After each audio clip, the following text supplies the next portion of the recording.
গোবিন্দভোগ চাল দিয়ে থোর ঘন্ট বানানোর জন্য এখানে থোরগুলোকে একদম কুচি কুচি করে কেটে নিয়েছি, একদম ছোট ছোট পিস করে।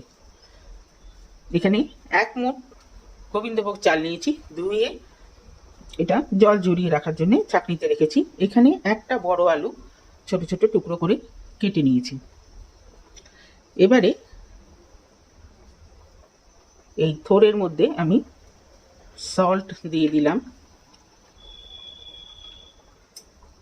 দেব 1/2 টিস্পুন হলুদ দিয়ে এটাকে খুব ভালো করে কুচলে কুচলে মাখবো, তাতে এটা ভালো মজে যাবে। আর এই থোরের যে একটা কষ, সেই কষটাও কিন্তু বেরিয়ে যাবে। খুব ভালো করে কুচলে কুচলে মেখে এটা ঘন্টা খানেকের জন্য এরকমই রেখে দেবো।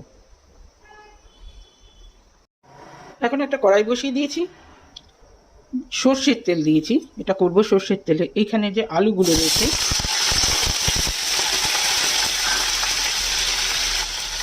আলুগুলোকে আগে ফ্রাই করে নেবো। অল্প একটু সল্ট দিয়ে দিলাম,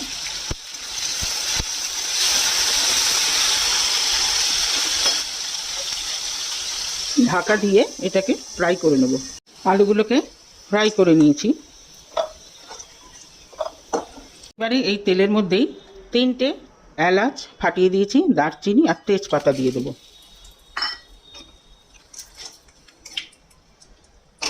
এর মধ্যে দিয়ে দেবো এই গোবিন্দভোগ চাল।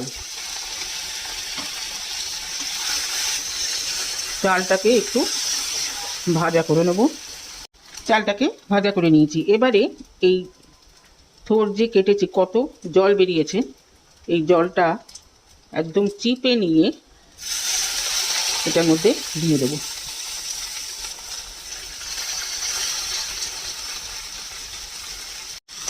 এটার সঙ্গে এবার এটাকে ভালো করে একটু ভেজে নেব।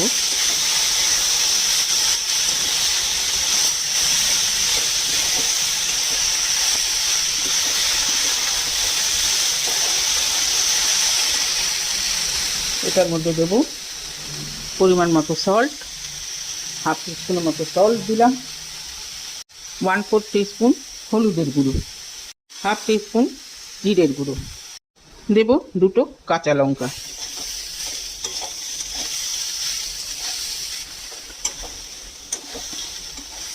হালকা হাতে এটাকে এবার একটুখানি ফ্রাই করব।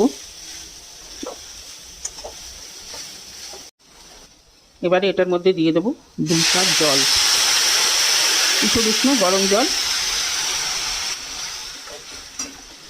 দিয়ে দিলাম।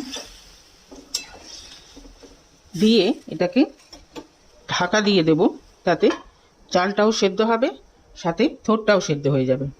একদম লো ফ্লেমে মিনিট 10 ঢাকা দিয়ে রেখেছিলাম। চালটাও সেদ্ধ হয়ে গেছে আর থোরটাও সেদ্ধ হয়ে গেছে। এবারে ফ্লেমটাকে বাড়িয়ে দেব, বাড়িয়ে দিয়ে এই আলুগুলোকে দিয়ে দেব, দিয়ে মিক্স করে খোলা অবস্থাতেই এটাকে আরেকটু ফোটাবো, যাতে এই জলটা পুরোটা শুকিয়ে যাবে। মিনিট 2-এর মধ্যেই কিন্তু জলটা শুকিয়ে গেছে। এই অবস্থায় নুন মিষ্টিটা একটু দেখে নিতে হবে, আমি আগে মিষ্টি দিইনি।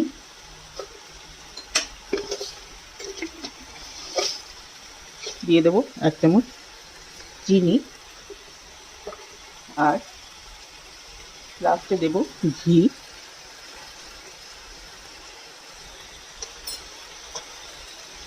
সল্ট আমি আগে যা দিয়েছিলাম তাতেই হয়ে গেছে। ব্যাস তৈরি হয়ে গেল গোবিন্দভোগ চাল দিয়ে থোরের ঘন্ট। এটার মধ্যে বেশি মশলাপাতি লাগে না, নিরামিষ দিনে খুবই উপাদেয় একটা খাবার। এবার এটাকে নামিয়ে দেব। তৈরি হয়ে গেল নিরামিষ গোবিন্দভোগ চাল দিয়ে থোরের ঘন্ট। কেমন লাগলো রেসিপি? যদি ভালো লেগে থাকে তাহলে অবশ্যই কমেন্ট বক্সে জানাবেন, লাইক করবেন, শেয়ার করবেন ফ্রেন্ডস অ্যান্ড ফ্যামিলিদের সঙ্গে, সাথে আমার চ্যানেলটিকে সাবস্ক্রাইব করতে ভুলবেন না। আজকে তাহলে চলি, সবাই ভালো থাকবেন, সুস্থ থাকবেন।